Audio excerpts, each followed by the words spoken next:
নমস্কাৰ দৰ্শকসকল অমূল্যবাণীলৈ আপোনালোক সকলোকে স্বাগতম জনাইছোঁ।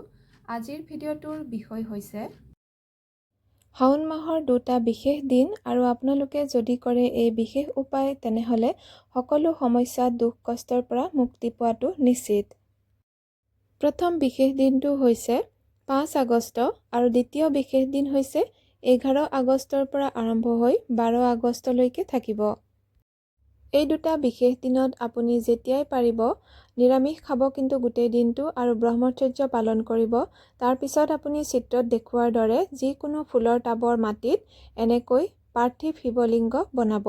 তুলসী গছৰ গুৰিত নবনাব, বাকী যিকোনো গছৰ গুৰিত আপুনি এনেকৈ বনাব পাৰিব। বেলগছৰ গুৰিত বনালে বিশেষভাৱে ভাল হয়। যদি নাই তেনেহ'লে যিকোনো ফুলৰ টাবত বা যিকোনো আপুনি গছৰ গুৰিত এনেকৈ পাৰ্থিৱ শিৱলিংগ বনাব। বনোৱাৰ পিছত আপুনি তাতে অভিষেক কৰিব। যেনেকৈ আপুনি মন্দিৰৰ শিৱলিংগত কৰে অভিষেক, তেনেকৈ ছেইম একেখিনি কামেই আপুনি এই পাৰ্থিৱ শিৱলিংগত কৰিব। যেনে আপুনি পানীৰে অভিষেক কৰিব, গাখীৰ আৰু পানী মিশ্ৰণ কৰি আপুনি কৰিব পাৰে, মৌ জোলেৰে কৰিব পাৰে, আমলখি ৰসেৰে কৰিব পাৰে, চাউল অৰ্পণ কৰিব পাৰে। যিহেতু 5 আগষ্ট হৈছে কালাষ্টমী, আপুনি কলা তিল অৰ্পণ কৰি পানীৰে অভিষেক কৰিব। তাৰপিছত চাকি, ধূপ, বেলপাত যি পাৰে যেনেকৈ পাৰে অৰ্পণ কৰিব। আৰু এই গোটেইখিনি কাম কৰোঁতে আপুনি কৰাৰ আগতে চাকি জ্বলোৱাৰ পিছত আপোনাৰ মনৰ যি ইচ্ছা আছে সেই ইচ্ছাৰ কথা প্ৰকাশ কৰিব। তাৰপিছত আপুনি এনেকৈ সকলোখিনি কাম কৰাৰ পিছত শিৱলিংগ আপুনি বিসৰ্জন দিব লাগিব। বিসৰ্জন মানে তাতেই আপুনি পানী ঢালি বিসৰ্জন দিব পাৰে। কিন্তু যদিহে আপোনাৰ শিৱলিংগটো ভাঙি যোৱা নাই পানী ঢালোতে, তেতিয়াহ'লে আপুনি বেলেগ এটা পাত্ৰত পানী লৈ তাতে শিৱলিংগ লাহেকৈ উঠাই আনিব মাটিৰে সৈতে।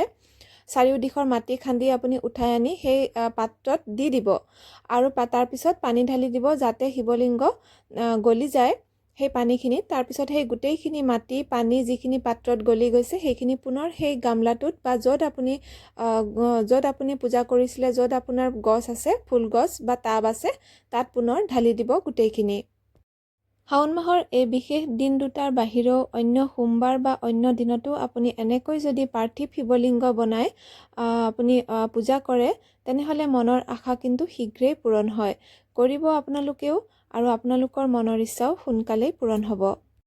ষ্টেপকেইটা চমুকৈ কৈ দিছোঁ। প্ৰথমে মাটিৰে শিৱলিংগ বনাব, তাৰপিছত গংগাজল ছটিয়াব। এতিয়া এগছি চাকি জ্বলাই দিব আৰু আপোনাৰ যি মনৰ ইচ্ছা আছে সেই ইচ্ছাৰ কথা প্ৰকাশ কৰিব। তাৰপিছত আপুনি এবিধকৈ যি সামগ্ৰী অৰ্পণ কৰিবলৈ লৈছে সেইসমূহ অৰ্পণ কৰিব।